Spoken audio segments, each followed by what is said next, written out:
Bom, pessoal, obrigado aí por terem vindo. Muito legal poder contar com a presença de vocês.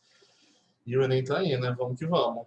Bom, primeiro de tudo, eu gostaria assim, de dar umas dicas pensando em vocês no dia da prova, né? Uma coisa que às vezes acontece é a gente ficar às vezes meio nervoso, se perder, né? E, gente, uma coisa básica, que às vezes vocês esquecem de fazer. Ler as instruções da prova, tá? Eu vou compartilhar com vocês aqui o caderno. Quer ver?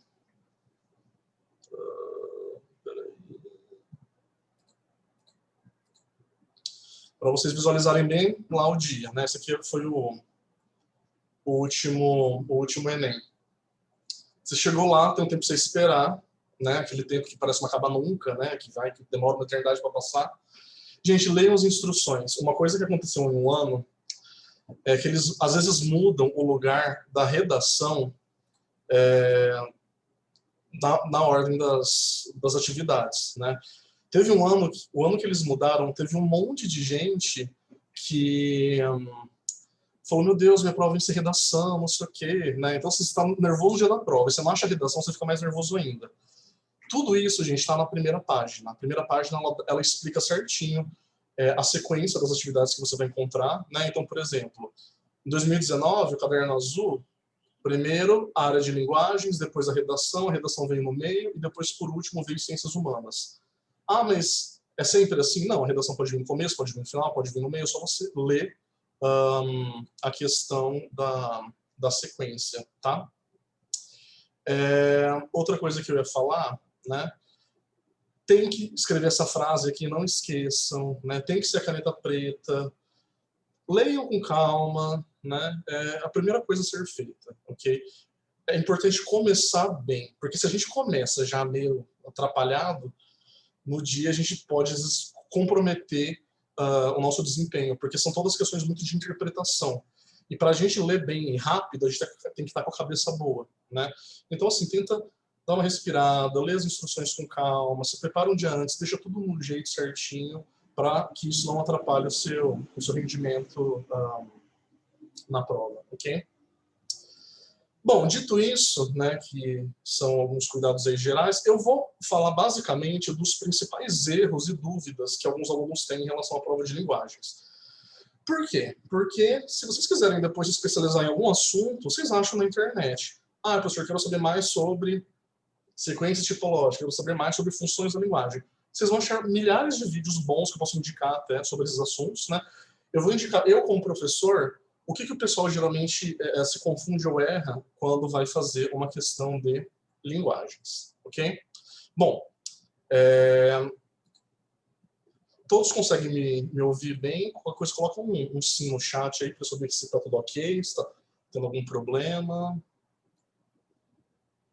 Beleza? O pessoal dá um joinha, ok. Maravilha. Ótimo. É bom que todo mundo já entrou no sistema online, então todo mundo sabe usar, né? Uma belezinha. Se fosse março do ano passado, gente, como a gente estava, tudo meio atrapalhado ainda, né? Beleza, então vamos lá. Bom, primeira coisa, assunto que está lá.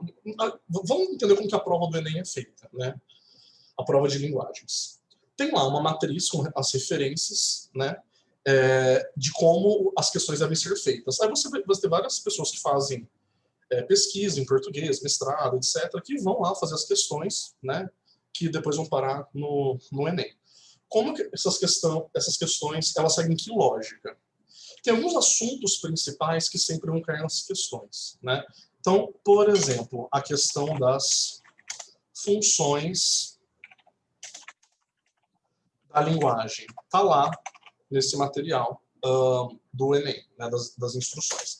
A questão dos gêneros textuais, os seus papéis na sociedade e as principais estruturas que eles podem ter, relacionando aí gramática com contexto, etc. Também é uma coisa que está lá, né? Outro aspecto, cultura brasileira, aspectos culturais, música, arte, né? Você sempre vai ter questões também relacionadas ao nosso patrimônio, a importância de preservar o nosso patrimônio cultural e histórico. Isso inclusive, é na prova de humanas também, né? Outro tópico importante são as sequências tipológicas. Elas estão também lá nesse documento. Vou comentar sobre um pouquinho sobre isso também, né? E algumas coisas gerais de literatura. Uma coisa que você tem que ter em mente, gente, o Enem ele é uma prova nacional. A maioria dos alunos aqui, eu acho que deve ser meu aluno do estado de São Paulo, né? O estado de São Paulo, a gente estuda literatura portuguesa e brasileira. Tem outros estados que não estudam literatura portuguesa, que estudam só literatura brasileira. Então, é muito comum no Enem caírem questões, quando cai sobre literatura, alguma coisa assim, cair sobre as escolas literárias a partir de 1500, né? Quinhentismo, barroco, arcadismo, etc. É muito difícil cair sobre trovadorismo, algo assim, por exemplo, porque isso não está previsto no país como um todo. Talvez caia alguma coisa na prova de história, porque você vê, o humanismo faz parte de tal época histórica, né, e assim por diante. Mas, geralmente, quando cai literatura, são textos mais de 1500 para frente, né, e às vezes caem autores aleatórios da poesia, da escrita mais atual também. Autores às vezes que a gente nunca ouviu falar, às vezes caem, aí ele não está medindo a questão do conhecimento sobre o autor, sobre a época, mas a sua capacidade de interpretação de texto, né? Então, assim, eu vou falar rapidamente sobre alguns pontos que são bastante importantes aí para a prova de vocês. O primeiro tópico que é importantíssimo são as funções da linguagem, né? Isso sempre cai. Ela pode cair de diferentes maneiras, usando diferentes termos, né? Mas, basicamente, quais são elas? Nós temos a função emotiva ou expressiva, nós temos a função conativa ou apelativa ou persuasiva, nós temos a função referencial, nós temos a função metalinguística, nós temos a função poética e nós temos a função fática. Bom, vocês são familiares com essas funções? Alguém lembra de alguma delas aí, sobre alguma coisa? Se lembrar, quiser fazer algum comentário, pode escrever no chat aí. Se não lembrar também não tem problema, eu estou aqui para ajudá-los e depois vocês podem pesquisar também um pouquinho mais. Bom, a função... Deixa eu só ver aqui. Que alguém não conseguiu entrar. Peraí, gente. Um segundinho.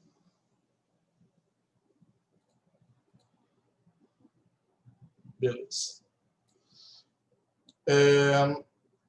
O Igor colocou, não lembro muito bem da função fática, geralmente o pessoal erra a função fática mesmo. Ok. Bom, vou falar rapidamente sobre elas então, né? A função emotiva ou expressiva, o foco dela é expressar ideias e sentimentos, né? Ideias e sentimentos do emissor. A palavra-chave é emissor, é quem está produzindo o texto. Ela vai usar, então, portanto, uma linguagem mais subjetiva, uma linguagem de primeira pessoa, né? A função conativa, apelativa ou persuasiva, a ideia dela é influenciar o receptor, influenciar o leitor. O que ela vai promover, então? Querer vender alguma coisa, querer conscientizar alguém de alguma coisa, algo assim, né? Então, ela vai usar estratégias, muitas vezes, relacionadas a usando palavras, né, como comandos, como imperativo, faça isso, né, mude, né, faça a sua parte, jogue lixo no lixo, sei lá. E a gente vai ter também pronomes como você, seu, faça a sua parte, e assim por diante. Ok? Então, ela é muito comum em propagandas e anúncios de conscientização. A função referencial tem como função informar sobre algum assunto, né? Sobre algum referente, a palavra-chave aqui é referente, né? De maneira objetiva e precisa. Aqui a ideia é focar na informação, não abrir tanto para margens, né, enfim, de interpretação.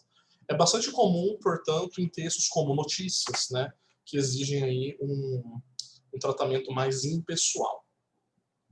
A função metalinguística, ela é usada para, ela é centrada no próprio código. O que seria o código, né? São os elementos que a gente usa da linguagem. Na nossa língua, o código são as palavras, né? Então eu uso palavras para falar de palavras. Agora, se eu estiver fazendo uma escultura, né?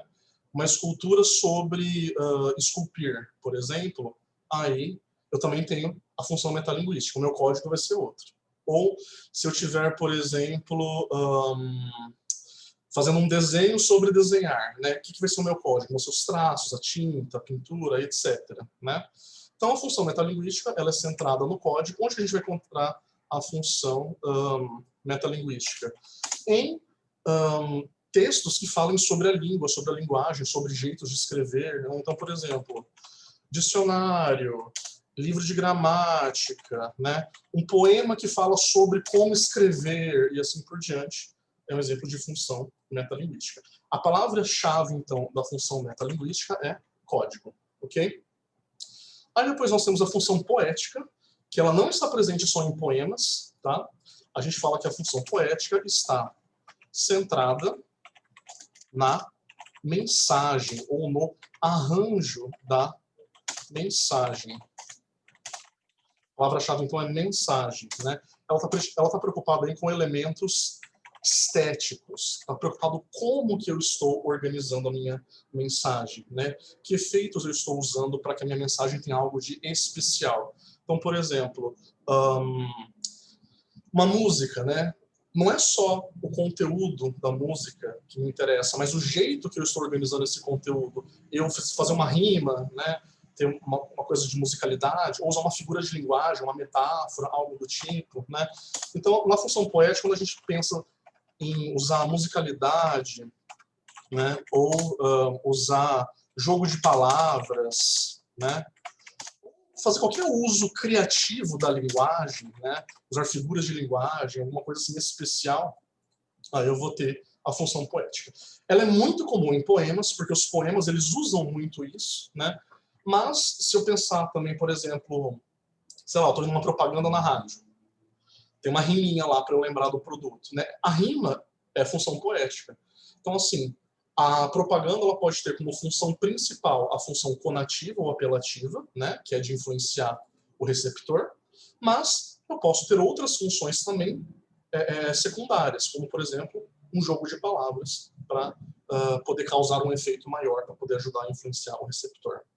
E a função fática, que o Igor perguntou, né, ela é uma função que ela é centrada no canal de comunicação. Como assim canal de comunicação? Eu gosto de explicar isso falando sobre duas coisas principais, né?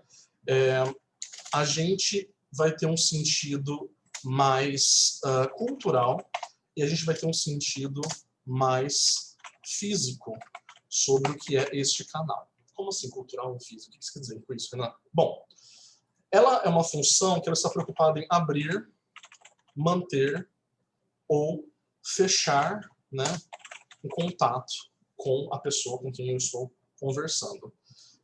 Então, por exemplo, eu vou, né, vou começar a dar aula. Quando eu começo a dar aula, eu falo, oi, boa noite, tudo bem, pessoal? Eu estou abrindo, eu estou falando coisas que são comuns na nossa cultura para você abrir uma conversa, né?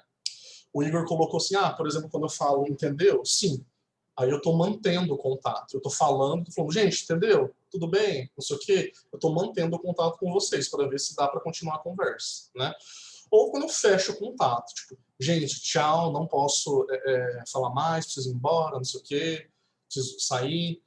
Aí eu estou fechando, né? Então tem essa parte cultural e tem a parte física mesmo. Com a tecnologia a gente viu muito isso, né? Gente, estão me escutando, não sei o quê, para testar o canal, para ver se a parte física tá tudo bem, né? Às vezes no telefone, no computador, no celular. a gente serve também para testar a qualidade desse canal, né? Para ver se está tudo certo, ok? Então, assim, quando a gente tem essa função em perguntas do Enem, geralmente ela cai sobre esses assuntos. Ou para você testar alguma coisa, né? Eu acho que é possível cair alguma coisa sobre EAD, né? Porque todo mundo passou por isso, né? Então, a gente usou muita função fática esse ano. Gente, tá me ouvindo? Não sei o quê. É tudo função fática. E, por outro lado, embora a gente tenha usado muita função fática, no começo as aulas eram muito difíceis porque ninguém participava muito, tinha vergonha de falar, vergonha de usar o chat, não sei o que, ficava só o professor falando. E quando uma conversa não tem função fática, fica meio chato, né? Porque a gente espera, é mais natural da gente usar, né? Usar esses termos. Gente, tudo bem, não sei o quê, né? Enfim. Então pode cair alguma questão sobre isso, levando em consideração a pandemia, né? Tá, mas o que é importante eu saber sobre essas coisas, né? Gente, esses termos que eu coloquei em vermelho, eles são os nomes das funções. E esses termos que eu coloquei em caixa alta, né, eu vou colocar agora aqui em amarelo, são os elementos da comunicação a que essas funções se referem. Então, a emotiva é centrada no emissor, a conativa é centrada no receptor, etc. Professor, mas eu tenho que decorar essas palavras, né? Você tem que entender os conceitos e entender o seguinte, no vestibular, pode ser que eles cobrem uma pergunta usando os termos em vermelho, né? Pode ser que eles cobrem uma pergunta usando os termos em amarelo, ou pode ser que eles não cobrem nada, nenhum desses termos. Eles usem uma linguagem mais simples, explicando a função, ok? Mas sempre cai, está lá no documento do Enem, é um assunto que cai. Então, pode cair com essa parte em vermelho, essa parte amarela, ou usando outras palavras explicando isso daqui. Beleza? Tudo bem? A função fática, de novo, né? Não tem jeito de não usar. Se vocês tiverem dúvidas ou lembrarem de outras coisas, vocês podem ir perguntando, tá? Outra coisa que é muito importante quando a gente vê uma prova de linguagens é entender alguns termos relacionados com os níveis da linguagem, né? Então você vai ver, por exemplo, numa prova de linguagem, uma palavra como fonológico ou fonologia, uma palavra como morfológico ou morfologia ou mórfico, às vezes pode aparecer assim também, né? Ou uma palavra como sintático, né? Nós temos a sintaxe, né? Ou um termo como semântico ou semântica, ou um termo como léxico ou lexical, né? Quando a gente faz faculdade de letras, linguística, etc., a gente sempre estuda esses elementos todos. Então, quem faz essas questões fez faculdade de letras. Então, é muito comum que elas sejam baseadas também em algum outro desses termos. Algum comentário sobre esses termos? Alguém não lembra de alguma coisa? Acha fácil, difícil, mais ou menos? Se quiserem perguntar, fiquem sempre à vontade, tá?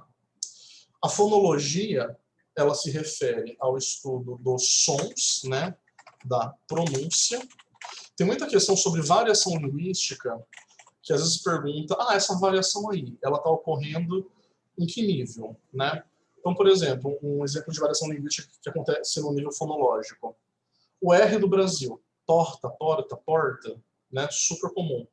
O S no final de sílaba, né, tem lugares que fala pasta, e eu sou um pasta, né, som de S, som de X, né, o chiado carioca, por exemplo. Estou no nível fonológico.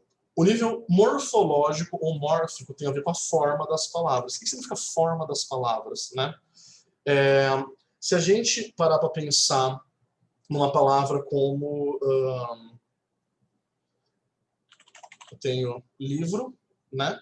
Livro pode ser o livro ou eu me livro de algo. Né? Se eu falo o livro, plural, os livros. Aqui nós temos um substantivo. Agora, eu me livro vem de livrar, do verbo livrar. Eu me livro, você se livra, ele se livra. Ou seja, quando a gente pega uma palavra e a gente começa a pensar quais são outras palavras parecidas ou maneiras de mudar essa palavra, né? Por exemplo, livro ou livros. né? Aqui é um substantivo. Agora, eu me livro, você se livra, ele se livra, as conjugações, né? Aí eu tenho um verbo. Isso é morfologia. Quando a gente pensa nas classes de palavras e nas características, a forma que ela tem, né? Então, por exemplo, como que são a forma do presente, né? Eu me livro, eu vendo, eu canto, termina com osso na primeira pessoa, né? Está no infinitivo, termina com R. Livrar, vender, cair, etc. Né? Plural no português geralmente tem o S e assim por diante. Tá? Outra coisa tem a ver com a formação de palavras. Como assim formação de palavras? Quando a gente pensa, por exemplo, em pedaços de palavras. Como assim, Renan? Escrever, uso reescrever. Ó, eu juntei um prefixo e formei outra palavra. Isso também é morfologia. Quando a gente fala de prefixo, sufixo, etc., a gente também está falando de morfologia. Tá? Então, se tiver alguma questão lá falando sobre a morfologia, nível morfológico, está falando sobre essas duas coisas, sobre classes de palavras e sobre formação de palavras. Sintático ou sintaxe, para que serve esse estudo? Né? Se eu pego, sei lá, uma frase qualquer, o lobo matou o cachorro. Se eu mudo para o cachorro matou o lobo. Embora eu tenha usado as mesmas palavras, a ordem das palavras fez com que na primeira uma fosse o sujeito que matou e na outra fosse o outro. Né? Então, quando eu falo de sujeito, predicado, né? Essa frase aqui ó, tem várias orações. Ele chegou, saiu e foi embora, sei lá. Né? Eu estou usando vários verbos, etc. Quando eu falo de combinação das palavras para formar frases, eu estou falando de sintaxe. Quando eu falo de oração, quando eu falo de esse verbo pede preposição, esse outro verbo não pede, esse verbo tem um objeto direto, não sei o quê, eu estou falando de sintaxe. Tá? Vou dar um exemplo de variação linguística da morfologia e da sintaxe, para vocês entenderem isso um pouquinho melhor. Na morfologia, tem algumas variedades do português que, em vez de usarem a conjugação amos, usam a conjugação emo, né? Em alguns dialetos, né? De pessoas de algumas regiões do Brasil. Né? Então, em vez de falar assim, nós chegamos, fala nós cheguemos. Em vez de falar nós cantamos, fala nós cantemos. Ou seja, é como se a formação dos verbos nesse dialeto fosse diferente. Ok? Esse é um exemplo de variação morfológica. Né? Tem uma região lá do Brasil que o pessoal fala meio diferente quando eles estão lá entre eles. Né? Um exemplo sintático. Sintático tem a ver com a formação da frase. No Brasil, quando a gente vai juntar frases com sujeito, verbo e objeto, né, a gente vê coisas do tipo... A gente usa muito, por exemplo, eu vi meu primo, eu vi, ou eu vi ele. Enquanto em Portugal é muito mais comum falar eu ouvi, né, ou eu vi-o, né? E nunca em Portugal eles falam só eu vi. Eles sempre colocam alguma coisa depois, seja eu vi o primo, ou eu ouvi, ou eu vi, né, enfim. E no Brasil você pode falar, você viu fulano? Fala, eu vi. Ou seja, na frase brasileira eu posso omitir o objeto. Na frase em Portugal, não. Esse é um exemplo de variação do nível sintático, tem a ver com a formação da frase. Tá? Nossa, professor, eu tenho que saber então tudo de variação linguística? Não, você tem que saber ler o texto que está falando sobre isso. Você lê lá o texto, vai falar sobre alguma curiosidade de alguma língua, de algum dialeto, de algum lugar. Aí você tem que entender o que ele está falando. Ele está falando um exemplo aqui, esse exemplo é mais do som, esse aqui é um exemplo mais de um pedaço da palavra, esse é um exemplo mais da formação da frase, e assim por diante. É isso que você tem que fazer. Tá? Semântica. Semântica tem a ver com sentido, né? O estudo do significado. Então, por exemplo, quando eu falei lá do livro, né? Uma coisa é eu falar da morfologia. Esse livro aqui é substantivo. O plural dele é com S. Esse livro aqui é do verbo livrar, porque eu conjugo, eu me livro, você se livra, etc. Uma coisa é isso, eu pensar nessas características da forma, né? Nessa ginástica que eu consigo fazer com a palavra. Outra coisa é eu pensar que são palavras com sentido diferente, né? Então, quando a gente fala de palavras, a pronúncia é a mesma, mas o sentido é diferente, tal. Tem palavras homônimas, por exemplo, né? Ou, lindo e bonito, são palavras que têm um sentido muito igual, muito parecido, são palavras sinônimas. Bonito e feio, são palavras em sentido oposto, são palavras antônimas, e assim por diante. Tudo isso pode ser levado em consideração quando eu falo de sentido. Sentido próximo, diferente, né? Enfim. Eu estou usando, às vezes, algum poema, eu crio todo um poema com base em ideias de água, sei lá. Eu crio todo um poema com base em ideia de calor, né? Então, todas são do campo semântico do calor, do campo de sentido, né? Então, esse termo pode aparecer também na interpretação de textos variados. E léxico, ou lexical, esse eu comentei, teve gente que me perguntou isso lá na minha página do Instagram, né? Tem a ver com um conjunto de palavras que integra a língua, né? Com os vocabulários que existem na língua, né? Então, por exemplo, essa palavra faz parte do léxico do português ou não? Gente, tem muita questão no Enem que fala sobre léxico, porque tem muito a ver com a parte cultural, né? Então, por exemplo, se hoje a gente fala abacaxi, em vez de falar ananás, por exemplo, é porque o abacaxi vem do tupi, porque nós somos nós falamos uma língua que teve muito contato com línguas indígenas, línguas africanas. Sempre vai ter uma questão sobre isso, porque tem muito a ver com a identidade do brasileiro. O nosso português, né, é um português que veio de Portugal, mas teve contato com as línguas indígenas, que são várias. Não vai achar também que é uma só, tem milhares, né? Até hoje, no Brasil, acho que falam 180 línguas indígenas, mais ou menos, né? Então você tem você tem coisas muito ricas sobre isso. Contato com as línguas africanas, dos escravos, também são várias, né? Nós temos também as línguas dos imigrantes, que vieram em outros momentos, né? Então, palavras como pizza, veio do italiano, palavras como sushi, veio do japonês, blitz, veio do alemão, sutiã, veio do francês, e assim por diante. Hoje, muitas palavras vêm do inglês, por causa da tecnologia, da internet e tal, né? Enfim. Então, a gente pode falar que a formação do nosso léxico, a história do nosso léxico é uma história muito interessante, né? As palavras carregam a história com elas, ok? Então, a gente fala abacaxi porque a gente teve contato com povos que falam tupi. E em Portugal, eles falam outra palavra. Usam ananás porque lá eles não tiveram, e assim por diante, ok? Em relação a essas palavras, alguma dúvida? Tudo bem, podemos continuar. Se tiver alguma dúvida, fiquem à vontade para escrever no chat, ok?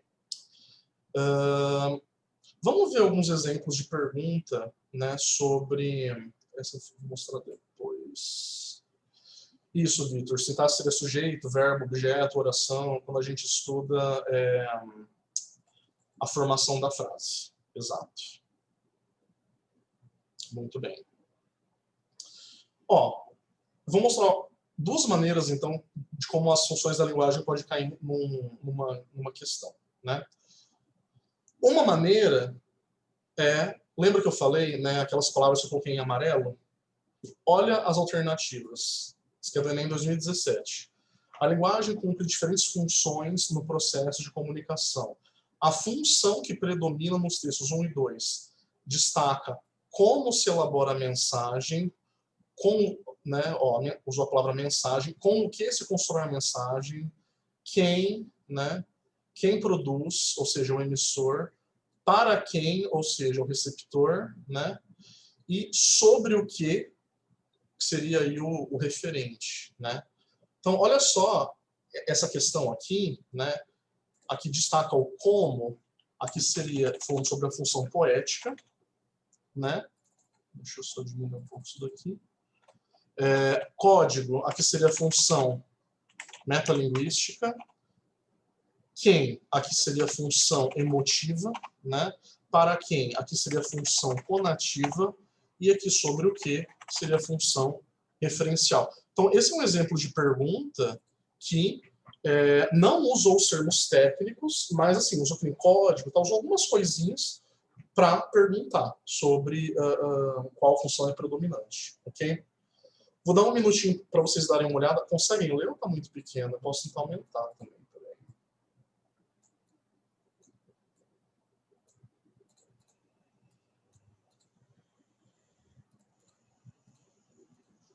Dá um minutinho para vocês darem uma olhada e a gente comenta em seguida.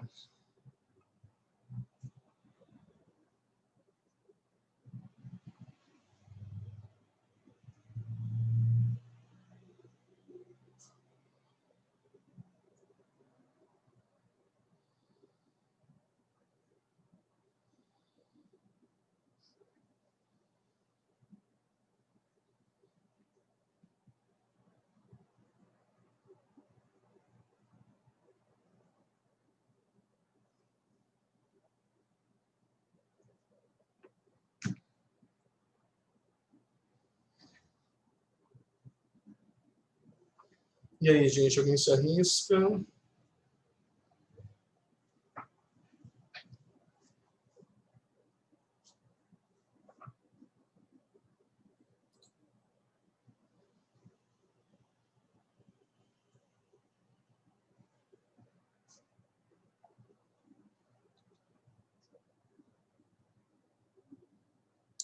Ó, vamos lá. Aqui, ó, no primeiro texto, a gente tem um texto que fala de uma gramática normativa, né? É o prefácio de uma gramática. Fundamentam-se as regras da gramática normativa nas obras dos grandes escritores, em cuja linguagem as classes ilustradas põem o seu ideal de perfeição, porque nela que se espelha o que o uso idiomático estabilizou e consagrou. Então, aqui o foco, eu estou falando da linguagem, estou falando de a gramática é feita a partir dos grandes escritores, né? E aqui a gente tem um texto do Fernando Pessoa, que chama o Livro do Desassossego, que é um livro meio poético, né? E aqui ele está falando, gosto de dizer, direi melhor, gosto de palavrar. As palavras são, para mim, corpos intocáveis. Né? Então, olha só, ele está falando sobre o processo de usar as palavras, né? De como ele usa as palavras.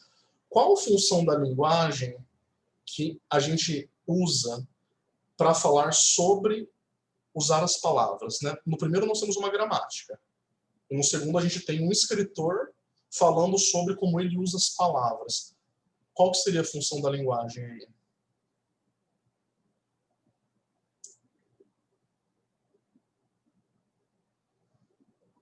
Aqui seria a. Exato, muito bem.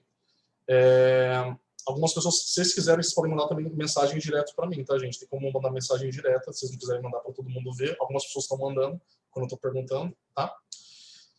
Então seria aqui a, né? Não, a não, perdão.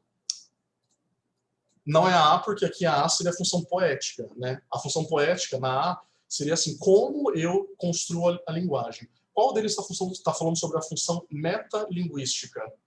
Como usar as palavras. Muito bem, agora o pessoal colocou certinho. É a B. Nos dois textos, eu estou falando como que eu uso as palavras. Ok? Eu estou falando sobre o código. Ok? Então, gente, quem ainda não fixou muito isso daqui, pega para estudar, porque isso cai no Enem. Cai pelo menos umas 2, 3 questões sobre isso. Cai, tá lá, tá no documento. Pode cair de maneira mais específica ou não. Tá? Então, resumindo, as duas falam sobre metalinguagem. Eu estou usando as palavras do português para falar das palavras do português. E a alternativa que fala sobre isso é a alternativa B. Ok? Outro exemplo de exercício de função da linguagem, tá? Esse exercício aqui, ó, ele só usa o termo função da linguagem e ele dá ali as principais funções sem dar os nomes, né?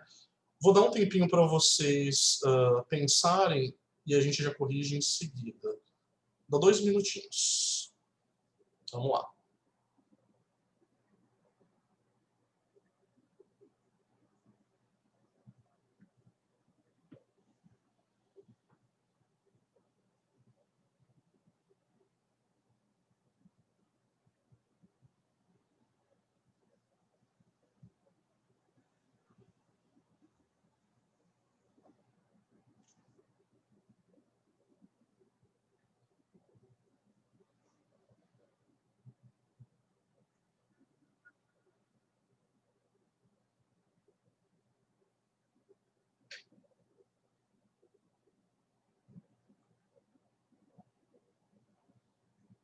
O pessoal já começou a responder, ok. Vou comentar daqui a pouquinho. Esperar só o tempo passar, tá?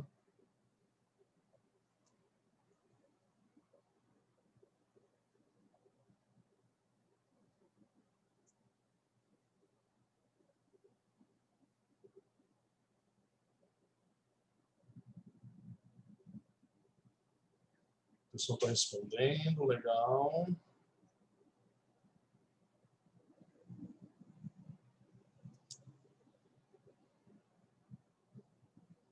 Mas meio minutinho eu já falo. Que ansioso, aguenta aí. Tem uns alunos que são tão ansiosos que eu até vejo assim. Mesmo com a câmera desligada, eu vejo a pessoa, meu Deus, será que estou certo?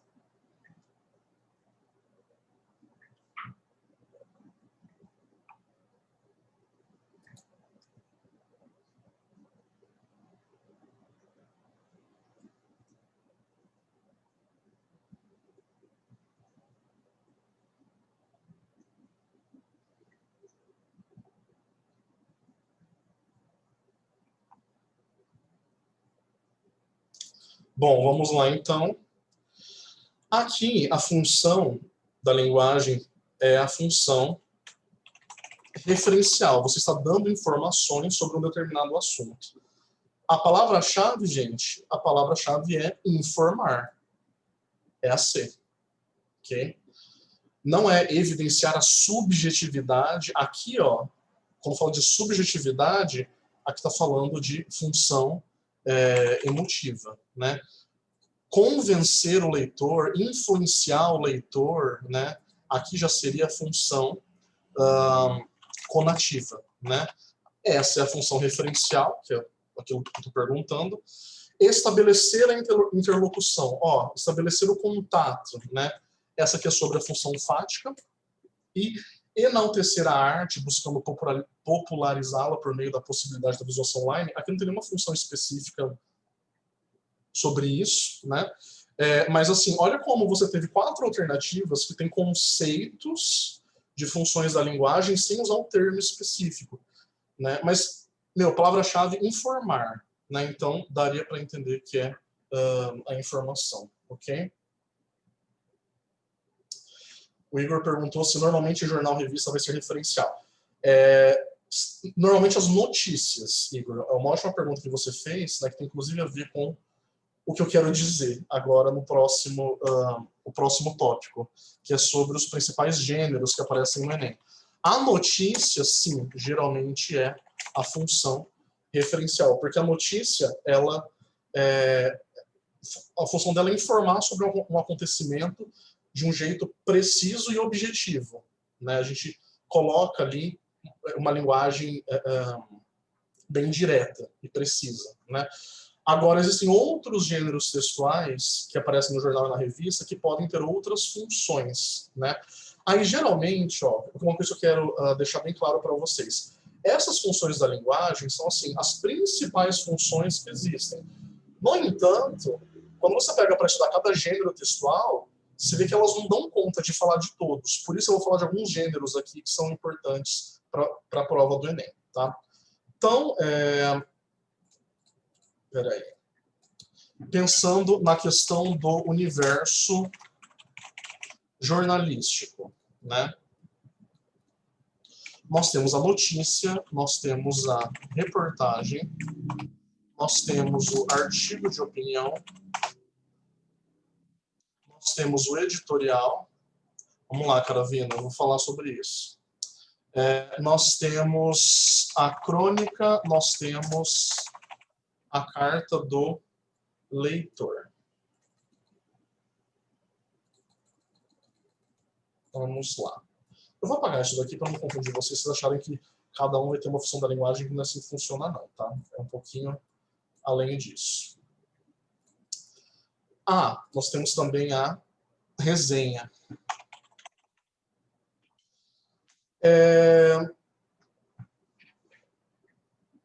Sintam-se à vontade para falar aí o que vem na cabeça. Professor, eu sei que isso tem a ver com isso. Isso aqui eu nunca ouvi falar. Isso aqui eu acho que é isso. Só para ter uma noção sobre o que vocês sabem, né? O JP perguntou, professor, tem como ser mais de uma ao mesmo tempo? Sim, JP, tem como ser mais de um ao mesmo tempo. Por isso que a gente fala que às vezes tem uma que predomina, né? Mas falando agora desses gêneros textuais, eu vou ter que ir além agora dessas funções que eu disse. As funções, elas assim ajudam a entender alguns textos, mas agora a gente está indo mais em alguns detalhes, ok?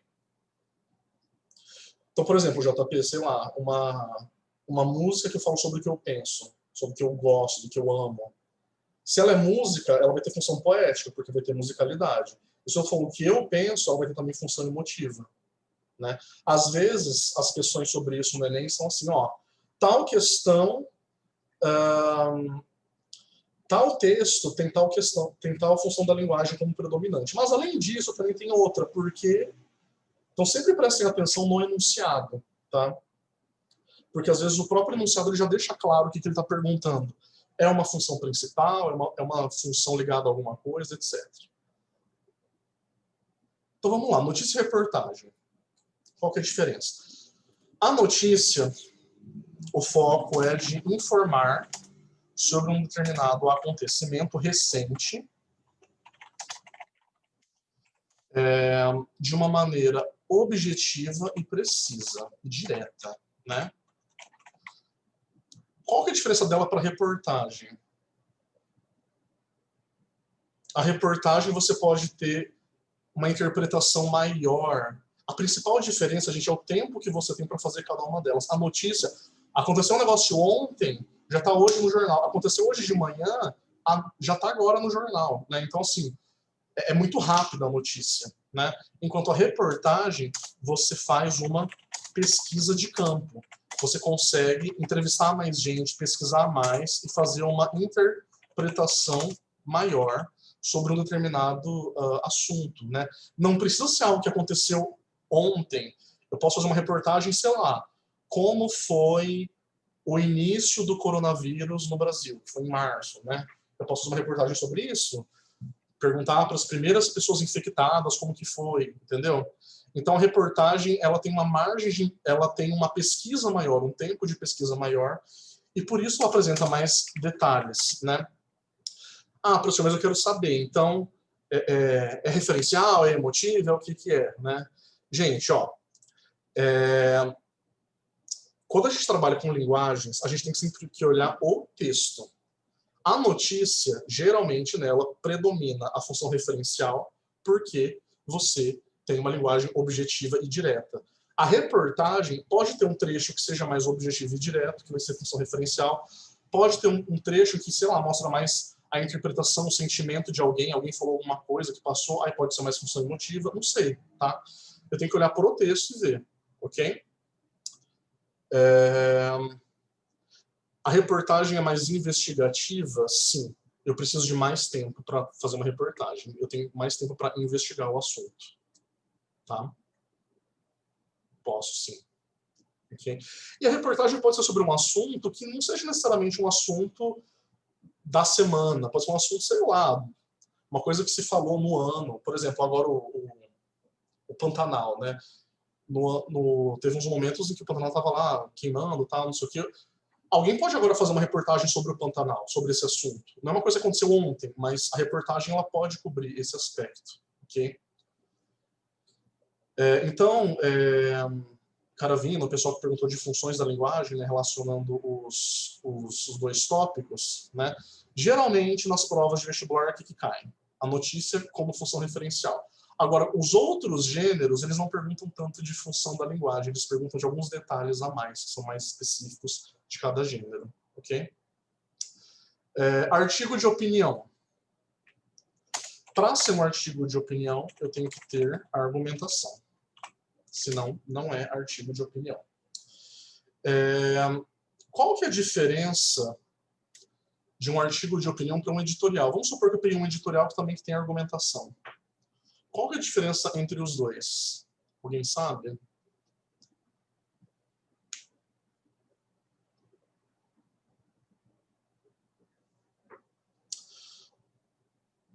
Isso, o editorial é a opinião da revista é a opinião da instituição. Exato, muito bem. O editorial tem essa ideia do ponto de vista coletivo, né? Vamos tentar entender para que servem esses dois gêneros. Gente, ó, uma coisa que ajuda muito vocês a irem melhor em prova de linguagens é assim, em vez de só tentar decorar tal coisa, tal coisa, tal coisa, tal coisa, tentem entender a produção dos textos. Por que hoje no mundo existe propaganda e não existia propaganda na época, sei lá, dos gregos e dos romanos, né? Porque antes o mundo não era capitalista igual é hoje. Hoje tem muito mais competição, a propaganda é uma maneira da gente chegar ao consumidor, né? Para que existe artigo de opinião? Por que os jornais têm um espaço lá que chama artigo de opinião? Por que os jornais têm um espaço que chama editorial? Para quê? Notícia já não tá bom? Para quê? Porque nós somos uma sociedade que discute vários tópicos, tem pessoas que têm pontos de vista diferentes, né? E, sei lá, às vezes tem um assunto polêmico, né? Sei lá, aborto. Tem gente que é a favor, tem gente que é contra. Vão votar esse assunto em tal, no Supremo Tribunal Federal. O que o jornal vai fazer? Ele vai convidar pessoas que têm alguma relação com aquele assunto para falar a opinião deles. Então, é uma argumentação de um indivíduo, né? Que não representa necessariamente o ponto de vista do jornal. É uma pessoa que é convidada para escrever para o jornal. E o artigo de opinião, você escreve lá, tem a sua tese e os seus argumentos, porque é um texto argumentativo. O editorial, por sua vez, o editorial ele varia. Se ele é, tipo assim, um editorial de um jornal é diferente de um editorial, sei lá, de uma revista de moda, tá? O que eles têm em comum? O editorial, ele meio que fala assim, ó, a nossa edição, ela é importante para você por causa disso, disso e disso, né? O que eu quero dizer com isso? Nós fizemos aqui uma edição, sei lá, uma revista de moda, uma edição sobre as últimas tendências, sobre o que está usando na Europa, sobre o evento que vai ter, sobre a indústria, não sei o que lá, né? Enfim. Então, assim, vale a pena você ler por causa disso, disso e disso. O editorial de uma revista, por exemplo, eu posso falar sobre cada tópico que está na revista e fazer um panorama geral. Por que a revista é importante e por que as pessoas daquela revista consideram importante, tá? Então, você pode ter uma visão do coletivo, não é de uma pessoa. Mesmo se uma pessoa assinar, é uma pessoa que representa o coletivo, é o editor-chefe, alguma coisa. Se for um editorial de um jornal, né, um jornal que fala sobre política, economia, geralmente, como são esses editoriais? Eles pegam algum assunto, se você abre o jornal, tem alguns assuntos lá principais, algum assunto daqueles, eles vão se posicionar em relação àquilo. Sei lá, tá falando sobre problemas na área da saúde por causa da pandemia, né? Tem várias notícias no jornal lá sobre isso. O que o editorial faz? Esse assunto é relevante. Vamos nos posicionar em relação a isso, né? Aí, a pessoa do jornal escreve um texto, né? Ou eles escrevem juntos, ou escreve conversando entre eles, para exprimir esse ponto de vista coletivo, ok? Mas é mais ou menos assim, ó, gente, o que nós escrevemos aqui nesse jornal, nessa revista é importante, e nós vamos justificar por quê, ok? Crônica. A crônica é um texto que ela pode ser narrativo ou argumentativo, né? Tem vários tipos, descritivo, pode ter várias formas. Mas o que é o mais importante da crônica? Eu pego algo trivial, algo banal, algo simples do meu dia a dia, sei lá, estou observando os pássaros cantando, estou observando as pessoas usando a máscara, estou observando, sei lá, alguma coisa assim, simples do dia a dia, né? E, a partir daquilo, eu promovo uma reflexão para o meu leitor. Sei lá, fiz uma reflexão sobre a máscara e falo, nossa, gente, como seres humanos, a gente acha que é tão forte, né? Mas a gente é fraco, a gente está sujeito a um inimigo invisível, sei lá.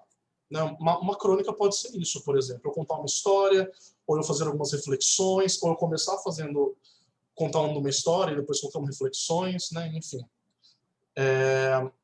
Mas ela tem essa questão do cotidiano. Mas por que do cotidiano? Né? Qual que é a diferença, por exemplo, de uma crônica para um conto? Os dois não são história? Um conto, geralmente, o autor ele tem um tempo para escrever, ele se planeja, ele vai lá, ele pensa, escreve. A crônica, quem escreve para jornal, geralmente, assim, toda semana ou todo dia tem que escrever.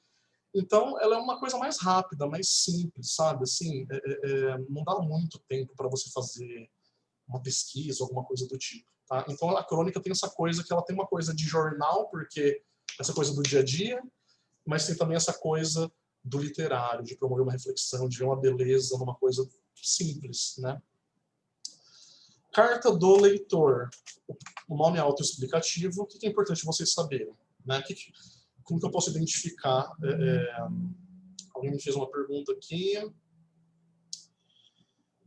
Crônica é sinônimo de epifania? Não. Não, mas a crônica ela pode ter, você pode ter uma epifania. Epifania é uma coisa que, quem usou muito epifania foi o escritor James Joyce, da Irlanda. A Clarice Lispector se espelhou nele também. Seria um momento assim de revelação, que a partir de alguma coisa, né, nossa, aquilo muda a sua vida. Você tem uma luz assim que, meu Deus do céu, né, que muda tudo. Aí tem aquelas, a Paixão Segundo de Agar, aquela lambe uma barata, aquilo faz todo sentido, não sei o quê. A crônica, ela tem essa questão de eu partir de algo trivial, né, mas eu diria que a epifania é uma coisa mais forte da literatura, tá? É uma coisa muito mais intensa. A crônica é uma reflexão que você faz sobre algo do dia a dia. Beleza?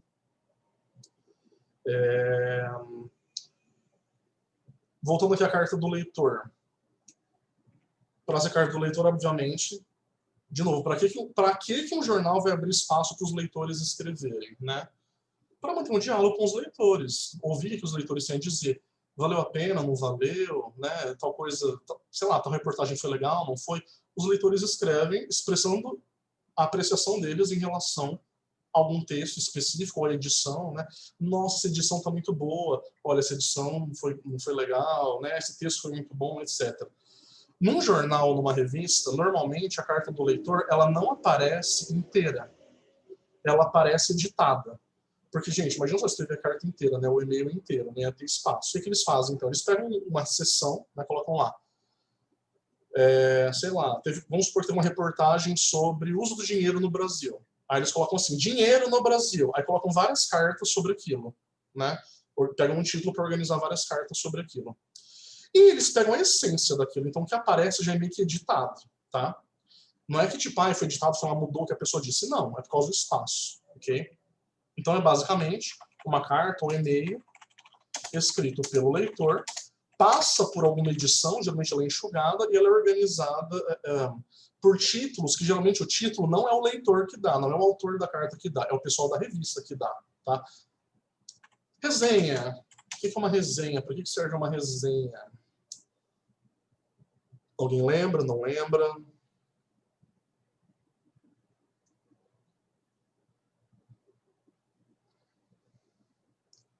Resenha geralmente é sobre o quê?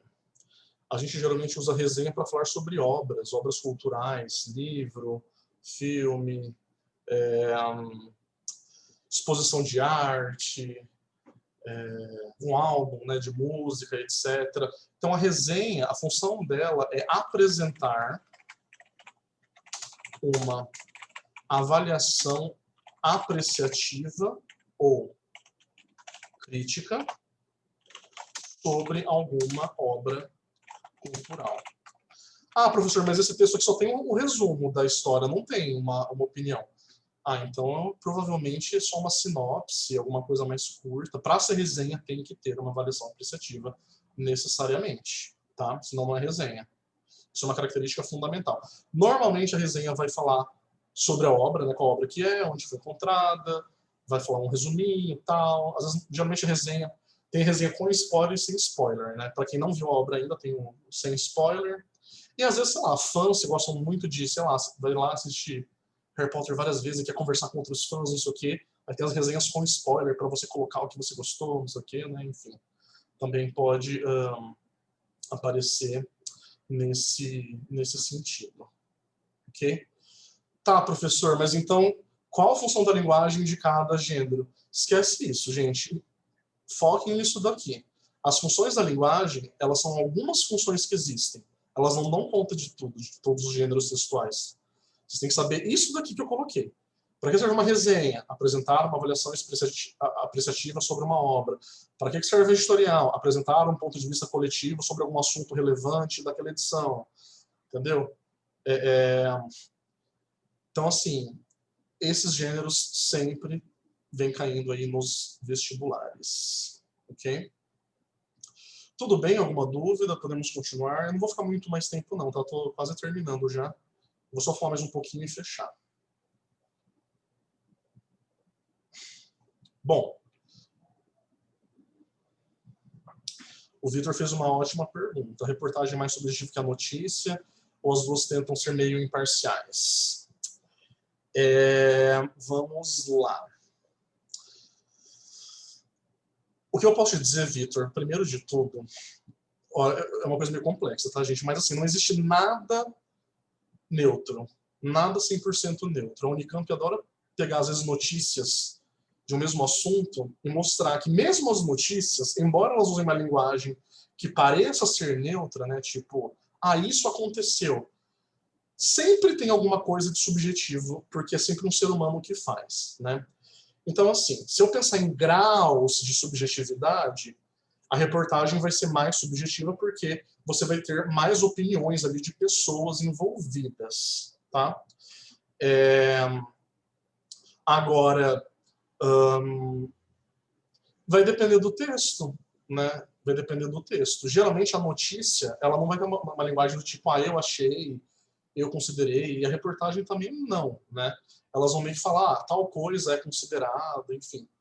Às vezes, a reportagem, por exemplo, ela pode ter um tom de denúncia. Tem muitas reportagens que são assim, vocês já viram em jornal, né? Colocam tipo, isso deve mudar, olha, a situação é precária, né? Quando é uma reportagem mais de denúncia, aí você sente mais uma avaliação por trás daquele assunto, né? Agora, sei lá, se é uma reportagem sobre, não sei, a vida das iguanas na Amazônia, sei lá, uma coisa meio Discovery Channel, né? A menos que as iguanas estejam em extinção e tenha um tom assim de denúncia, né? Vamos salvar esses animais, aí pode ser uma coisa mais imparcial, né? Então vai depender também do assunto e da postura, do posicionamento de quem está fazendo. Não sei se ajudei, se ficou claro, ajudou. Qualquer coisa me perguntem mais. Outro gênero que cai geralmente é o verbete. O que é o verbete? O verbete é uma entrada de dicionário, né? Sei lá, tá lá, amor, substantivo feminino, definição, sentimento, blá, blá, blá, blá, blá, né? Geralmente o verbete cai. O verbete normalmente é de dicionário, mas ele também pode ser de uma enciclopédia, né? O verbete é sempre uma entradinha, né? Que é organizado por ordem alfabética. Esse é um gênero também importante para vocês entenderem, tá? Outra coisa importante, gente, é que às vezes os gêneros se misturam e a pergunta é sobre uma mistura de gêneros. A gente vai fazer agora essa pergunta aqui. Ela é bem interessante porque... Deixa eu ver se consigo aumentar um pouquinho só. É uma questão que caiu no Enem também, tá? E ela é uma questão que tem essa questão da mistura de gêneros. Bom, dá um minutinho para vocês darem uma olhada, tentarem fazer, eu vou comentar em seguida. Eu vou fazer só para vocês terem noção, tá? Eu vou fazer mais essa questão, depois eu vou explicar só mais uns terminhos e mais uma questão e eu já libero vocês, tá? Não quero que seja muito extenso, beleza? Tentem fazer então, um minutinho para vocês pensarem.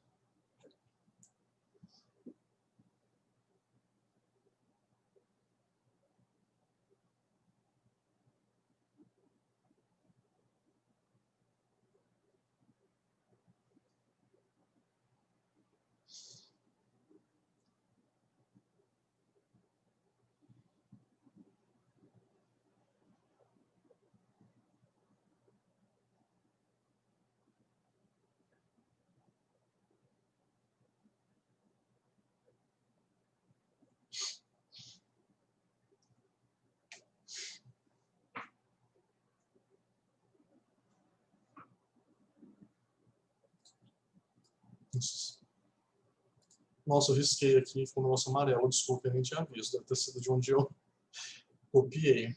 Vamos lá.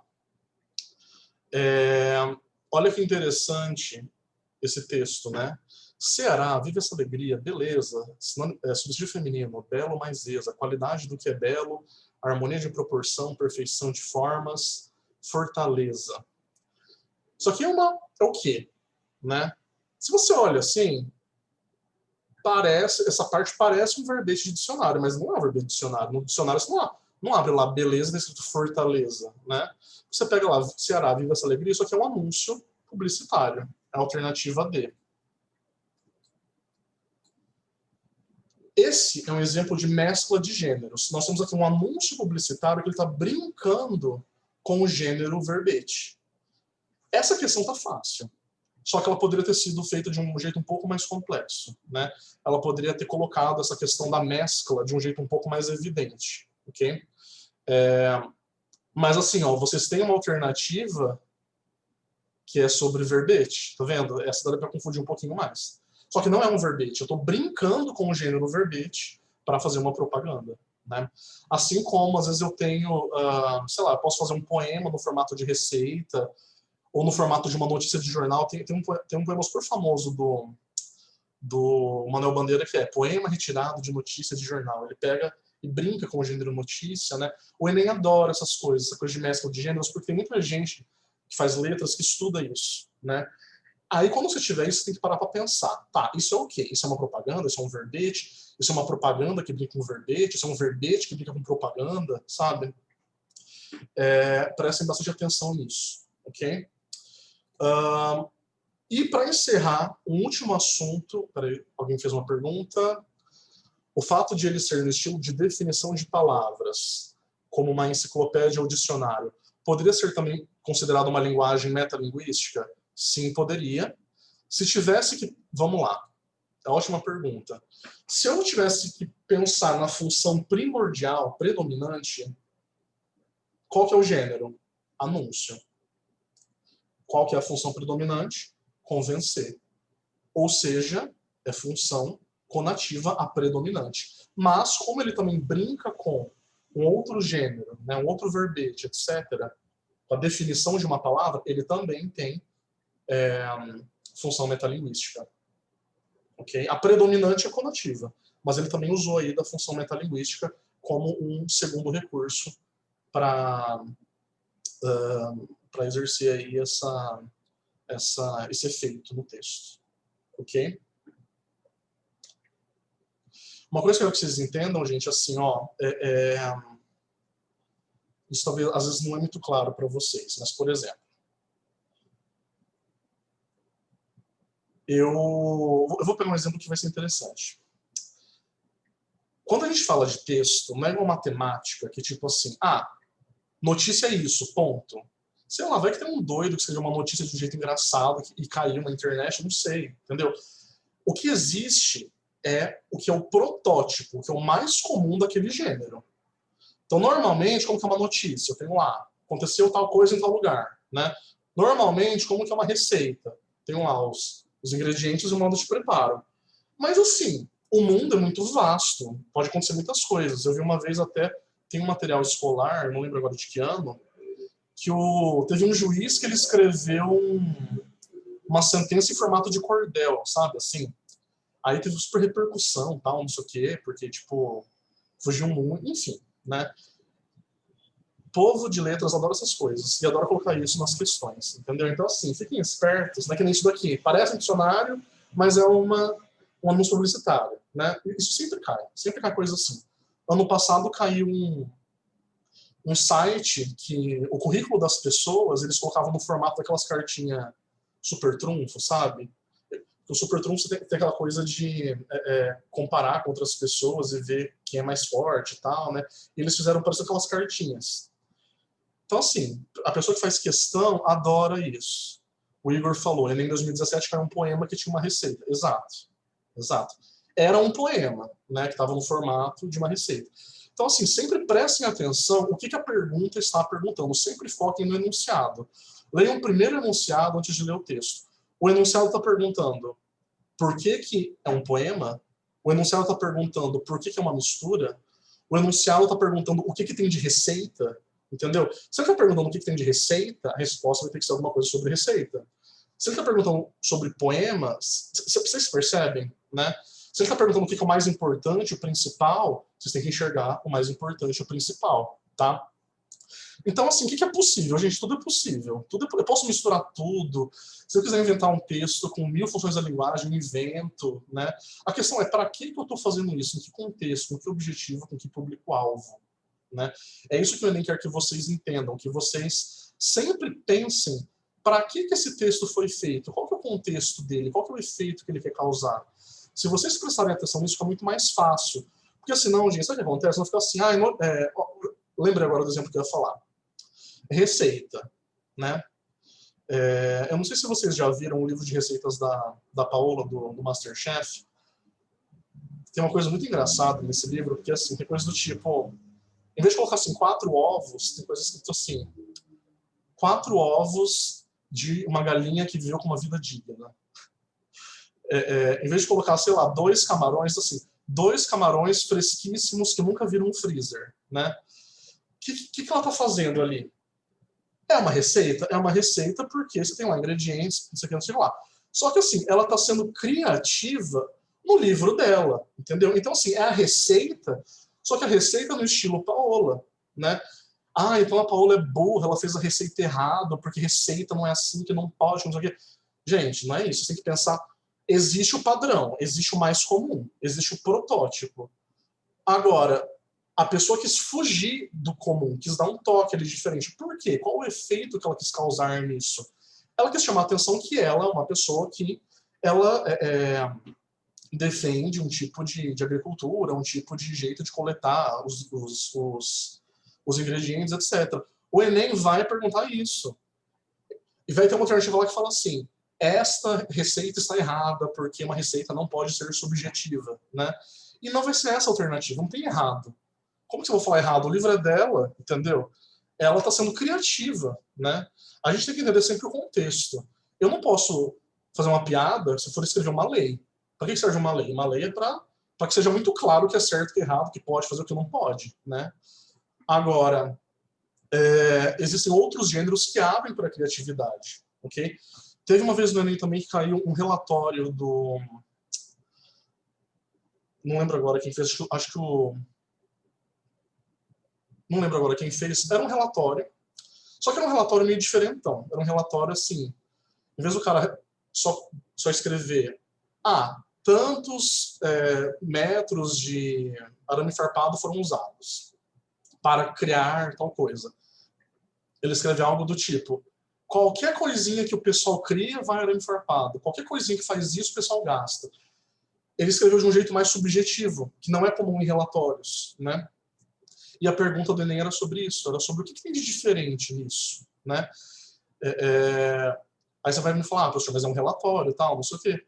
Sim, mas não sei, aquela pessoa chamou a atenção de uma certa maneira. Se todos gostariam, concordariam com aquele relatório, não sei, talvez não. Mas foi feito, ok? Gente, última coisinha só, que é muito importante vocês lembrarem, é a questão das sequências tipológicas. Falar isso eu já libero vocês, tá? Porque esse também é um item que está no Enem, que cai. Nós temos a sequência descritiva, a sequência narrativa, a sequência expositiva, a sequência argumentativa, a sequência dialogal e a sequência injuntiva. Mas que raios de nomes todos são esses? Descrição e narração, vocês já estão mais acostumados. O que é descrever? Né? Dar as propriedades de algo, usar adjetivos, né? Enfim. Ele é moreno, brasileiro, mora em tal lugar, tem tantos anos, estou descrevendo, né? Para que serve a descrição? A descrição pode ter diferentes funções dependendo do gênero. Se eu faço uma propaganda falando esse carro é moderno, é novo, é potente, eu estou fazendo o quê? A descrição para vender um produto. Se eu estou criando lá um personagem, um livro, né? Esse homem era um professor que não sei o quê, ele era muito bravo, sei lá. Eu estou fazendo uma descrição para o entretenimento, para criar uma personagem. Então, assim, a descrição pode ter diferentes funções dependendo de onde ela está, né? Narração. O que é narrar? Narrar é contar. Aconteceu isso, depois aquilo outro. Eu posso ter narração em gêneros literários, um conto, um romance, para o entretenimento. Mas uma notícia, ela tem narração também. Em tal dia, em tal hora, o banco foi assaltado por tal pessoa. Estou narrando também o que aconteceu. Então, a narração ela também pode ser usada para gêneros não fictícios, para relatar alguma coisa, tá? Como que eu identifico uma narração? Narração, eu uso verbos no passado, aconteceu isso, depois aquilo outro. E eu tenho que ter esses advérbios que marcam essa passagem de tempo. Naquele dia, tal coisa aconteceu. 2 dias depois, né? Por quê? Porque a narração tem essa coisa para ver com as ações no tempo, né? Ah, professor, mas eu vi uma resenha que estava usando, contava lá uma parte da história e estava usando o presente. Falou que sei lá, o mocinho chega e consegue recuperar tal coisa e depois perde. Tá, gente, então pensa. Bom, geralmente quando a gente conta alguma coisa, a gente conta no passado. Por que ele está contando no presente? Então, para criar um efeito de atualidade, para você querer ver o filme, né? Tipo, ele está contando ali no presente para criar um efeito de uma coisa diferente, né? Pensem sempre nisso. Nunca, não pensem muito como certo ou errado. Pensem muito como efeito para, sei lá, chamar atenção, para, não sei, né? Vai sempre depender muito do texto. Expositiva. A expositiva ela tem muito a ver com apresentar conceitos, ideias, né, e explicações. Então, por exemplo, como funciona uma célula? Sei lá, na aula de biologia, você vai lá, né? Ah, a célula funciona assim, assim, assim, assado, né, por exemplo. É função expositiva. O que é uma célula? Ah, a célula é uma unidade, não sei o quê, blá, blá, blá. Estou explicando, é expositiva. Qual que é a diferença da expositiva para argumentativa? Na argumentativa, você defende um ponto de vista, você defende um posicionamento. Então, um exemplo para ficar mais claro, né? Expositiva. O que é maioridade penal? Maioridade penal é eu considerar que alguém só pode ser punido se cometer um crime se tiver 18 anos. Esse é o conceito. O que é argumentativa? A maioridade penal deve ser reduzida. Não deve ser reduzida a idade. Ó a diferença. Quando eu uso verbos como dever, né? Ou é necessário, é importante, é preciso, aí eu estou me posicionando. Quando vocês escrevem em redação, vocês usam a argumentação, né? É necessário que, cabe fazer tal coisa, compete fazer tal coisa, é relevante, vale ressaltar. Vocês não usam isso? Então vocês usam isso por quê? Porque são maneiras de você defender um ponto de vista. Verbos como valer, caber, ser necessário, né? Alguns adjetivos, necessário, importante, relevante, assim por diante, todos eles indicam essa questão do posicionamento, ok? E eles indicam a questão do posicionamento sem você precisar falar eu acho, você não precisa usar a primeira pessoa, né? Aliás, a gente não usa na dissertação escolar a primeira pessoa. A gente usa esses verbos e esses adjetivos para marcar essa questão do posicionamento. O que tem na argumentação? Tem a ideia que eu defendo, que eu chamo de tese, e eu tenho os argumentos, que são ideias que são a base da minha tese. Então, eu acredito nisso por causa disso, disso, disso. E no final, você vai ter uma conclusão em que você retoma tudo que foi visto e você ou confirma a tese ou amplia a tese e assim por diante. Ok? Dialogal, como o próprio nome diz, diálogo, ninguém vai perguntar disso porque é muito fácil. Injuntiva, esse é um termo que tem aparecido no Enem também. O que significa injuntiva ou injunção? Alguém sabe? Já vi gente errar a questão porque não conhecia esse termo.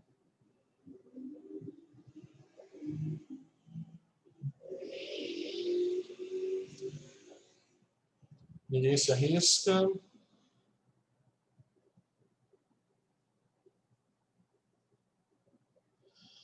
A injuntiva tem a ver com instruções. Então, por exemplo, um manual de instruções, né? Passo a passo de como fazer algo, né? Ensinar procedimentos, né? Você primeiro faz isso, depois faz aquilo outro. A gente geralmente usa verbos no imperativo, verbos no infinitivo, né? Sei lá, você compra qualquer produto. Ligar na tomada, apertar o botão. Configurar o horário, isso é injuntivo, eu estou dando instruções, tá? Eu vejo muita injunção em manual de instruções, eu vejo muita instrução na parte de passo a passo da receita, né? Coloque a massa em cima de uma travessa, abra a massa com não sei o que lá, né? Deixe descansar por 20 minutos. Ó, deixe, abra, né? Olha os verbos do imperativo aí. A injunção também pode aparecer onde? Em propaganda, né? Quando ela fala compre, não sei o quê, né? Aí a injunção é também a função, tá ali junto com a função conativa, né?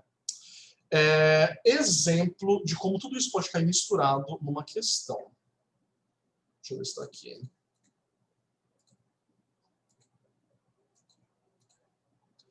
Ó, essa é uma questão, não sei se caiu ano passado ou retrasado.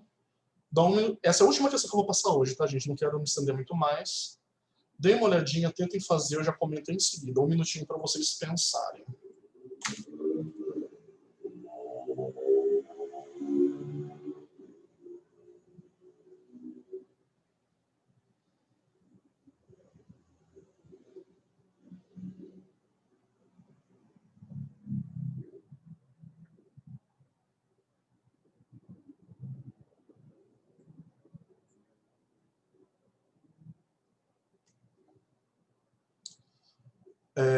No anterior, eu volto, logo depois que eu fizer essa questão, eu volto, tá? Eu acho que é tranquilo.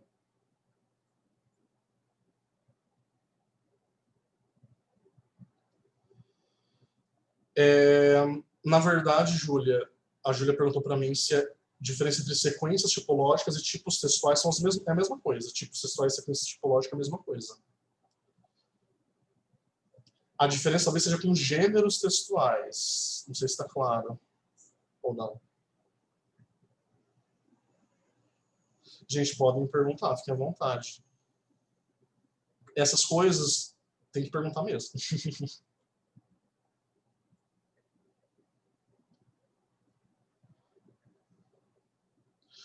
Qual alternativa vocês acham dessa questão aqui? Escrevam aí para mim. Aí depois eu vou respondendo as perguntas que vocês fizeram.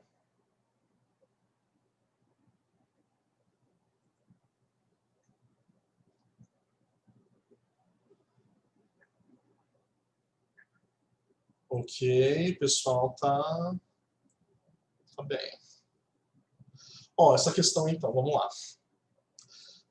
Qual que é o movimento para fazer essas questões? Gente, lembrando, gente, vocês vão fazer 45/10 de português, mais 45 de humanas, mais a redação. Então vamos usar o nosso cérebro a nosso favor, né? Sim, Caravina, existe diferença entre tipo e gênero, eu vou falar sobre isso, tá? Vamos lá. Aqui. Todo gênero apresenta elementos constitutivos que condicionam seus em sociedade. Tá, não falando nada. A letra de canção identifica-se como gênero ladainha essencialmente pela utilização da sequência textual. Ó, então ele falou assim, isso aqui é uma canção, mas ela se identifica um pouco com a ladainha, né? Vamos ver então agora o texto. Blues da Piedade. Vamos pedir, não sei se vocês conhecem essa música do Cazuza, né? Vamos pedir piedade, Senhor, piedade, para essa gente careta e covarde. Vamos pedir piedade, Senhor, piedade, lhes dê grandeza e um pouco de coragem. Ladainha é um gênero, um tipo de prece, né? Então seria uma coisa assim, vamos pedir piedade, Senhor, piedade, para essa gente careta e covarde. Vamos pedir piedade, Senhor, piedade. É uma prece que você chama o pessoal para repetir junto com você. Muito comum na igreja católica isso, não é? Um negócio assim, tem muitas rezas, né, que alguém fala e depois todo mundo repete junto, né? Quando eu falo, vamos pedir piedade, vamos, eu estou chamando as pessoas para virem junto comigo. Portanto, vai ser a alternativa C. Eu estou dando um comando, uma instrução para a pessoa ler junto comigo. Essa é uma questão que envolve, então, tanto a questão de gênero quanto de tipo ou sequência, né? Caravina, sua pergunta agora sobre a diferença entre tipo e gênero textual. Era essa daqui que a Vivi tinha pedido? Acho que foi, né? Ó, essas aqui são as sequências tipológicas ou tipos textuais. É a mesma coisa. Tá? O que são os tipos textuais? Aqui tem a ver com a linguagem, como que a linguagem está organizada. O gênero, por exemplo, Descrição. Descrição, como que eu faço descrição nas línguas? Eu posso usar adjetivo, eu posso usar frases com o verbo ter, né? Sei lá, essa casa tem 2 quartos, tem 50 anos. Então, a sequência tipológica, eu estou analisando mais a linguagem, né? E ela pode aparecer em vários gêneros. Como eu disse, eu posso ter uma descrição no gênero propaganda. Então, ela vai ser uma descrição que vai ter a função principal de convencer alguém a comprar algo. Eu posso ter a descrição no gênero conto, em que lá a descrição vai ser para criar um personagem, por exemplo, ou para, sei lá, descrever o cenário, enfim. A sequência narrativa. O que é a sequência narrativa, né? Eu estou usando, geralmente, expressões temporais e verbos no passado, né? Geralmente são verbos no passado, posso ter também no presente, né? Então, o que acontece? Ele saiu de casa e depois foi assaltado e depois aconteceu tal coisa, em seguida, naquele dia, no dia seguinte, estou narrando, né? Então, assim, eu posso ter narração num romance, eu posso ter narração num conto, eu posso ter narração numa notícia. São gêneros diferentes. Quando a gente pensa no gênero, a gente pensa em famílias de textos que apresentam mais ou menos as mesmas características. Então, por exemplo, um romance, eu tenho um trecho do romance que ele é descritivo, eu tenho um trecho que ele é narrativo, a maior parte dele é narrativo, na verdade, né? Eu tenho um trecho que é diálogo. Então, em um texto de um gênero, né, eu posso ter várias sequências diferentes. E uma sequência ela pode aparecer em vários gêneros diferentes, de acordo com cada contexto. O Vitor me perguntou, professor, quando se fala de gênero romance, seria a forma de escrever, não a temática, casal, amor, etc. Certo? Exato. O gênero romance seria uma narrativa longa, né? Que é um gênero que ele apareceu no final do século XVIII na Inglaterra, quando a burguesia ganhou mais poder e quiseram mais falar sobre histórias do dia a dia, né? Enfim, aí esse gênero, o romance apareceu na Inglaterra, depois na França, depois chegou no Brasil, né? Mas seria uma história longa, basicamente, que tem um clímax e tal, e não necessariamente uma história de amor. Por exemplo, Harry Potter é um romance, por exemplo. Dom Casmurro é um romance, não necessariamente uma história. Brás Cubas é um romance, são textos. É um livro, né? Que conta uma história longa, ok? O Pedro pediu para eu voltar no slide dos gêneros do universo jornalístico. Peraí, acho que está aqui. Está aí. Deu para entender agora a diferença de sequência tipológica e gênero textual? Quando eu falo de sequência tipológica e tipo, é a mesma coisa, tá? Sequência tipológica e gênero textual, mesmo, tá? Então, as sequências é descrição, narração, injunção, e os gêneros são milhares. Esses aí são exemplos de gêneros.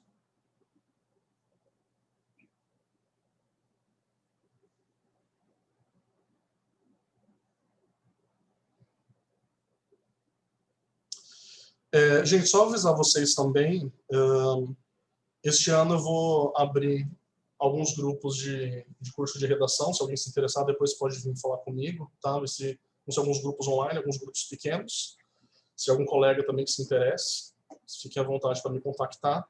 Espero que todos passem, que não precisem, mas caso precisem, estou à disposição, tá bom? Era um projeto que eu tinha vontade já de fazer e, enfim, esse ano agora, eu estou terminando o mestrado agora em fevereiro, eu vou ter mais tempo para me dedicar a isso. Aí a gente conversa.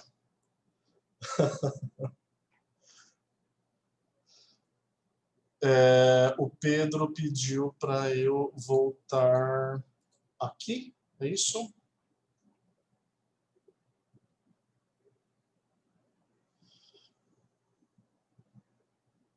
Gente, qualquer dúvida, podem me chamar lá no Instagram, né? A maioria de vocês me viu por lá, renan.professor. Hoje vocês têm meu WhatsApp também, se quiser pode adicionar, ok? Obrigado, Igor.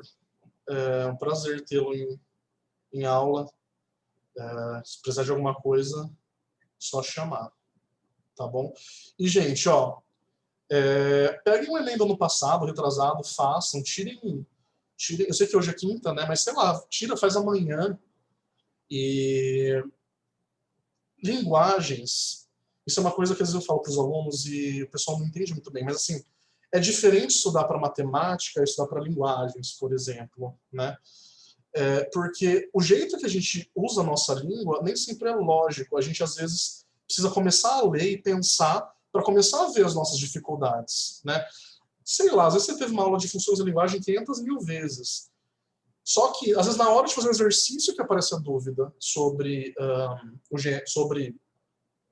algum conceito, alguma coisa, tá? Então, assim, é muito importante que vocês pratiquem. Eu tentei focar no que o pessoal geralmente tem dúvida e no que o pessoal geralmente erra. Esses termos, vocês às vezes erram porque vocês não entendem as alternativas, entendeu? Às vezes vocês sabem do que está falando, mas por isso vocês acabam se atrapalhando. Então, não vão errar isso, não vão se atrapalhar, beleza? Mais alguma dúvida? Qualquer coisa, podem me chamar lá no Instagram, então. E é isso, gente. Qualquer coisa é só chamar. Obrigado pela participação.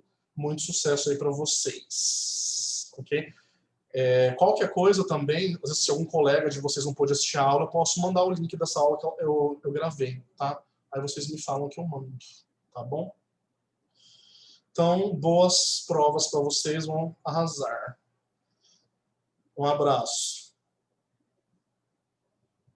Tchau, tchau. Eu que agradeço, gente. Tchau, tchau. Obrigado. Obrigado. Que bom, fico feliz.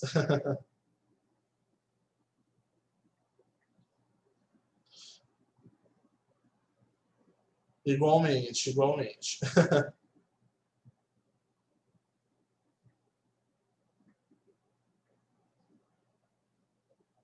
Foi um prazer.